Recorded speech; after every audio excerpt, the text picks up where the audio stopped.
ඇත්තටම vitamin B12 සහ අයන් ඌනතාවය. ඔබ දන්නවද ලංකාවේ හුඟක්ම ගර්භිණී කාන්තාවන් පවා අයන් ඌනතාවයට ගොදුරු වෙලා තියෙනවා. මොකද විටමින් B12 සහ අයන් කියන එක ඕන රතු සෛල හැදෙන්න. රතු සෛල තමයි මොළයට අපේ ඔක්සිජන් සහ ඊළඟට රතු සෛල තුලින් තමයි ඔක්සිජන් ගෙනියන්නේ. ගියාට පස්සේ ග්ලූකෝස් එක්ක දැවිලා තමයි ශක්තිය එන්නේ. එතකොට රතු සෛල සෑදීම අඩු වෙනවා. සමහර විකෘති විදියට රතු සෛල හැදෙනවා. විටමින් B12 ඌනතාවය සහ අයන් ඌනතාවය. යකඩ ඌනතාවය.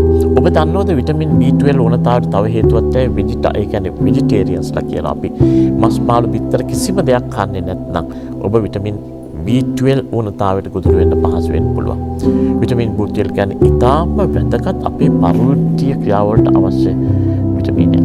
අයන් ඉතාත්ම වැදගත් රතු සෛල වලට හීමෝ කොම්පොනන්ට් එක හැදෙන්න ඒකත් එක්ක තමයි ඔක්සිජන් අරගෙන යන්නේ. ඒ නිසා ඔබට නිතරම තෙහෙට්ටුවක් දැනෙනවා නම් එවැනි විටමින් ඌනතාවයක් සිදු වෙන්නත් පුළුවන් ලංකාවේ විදියට.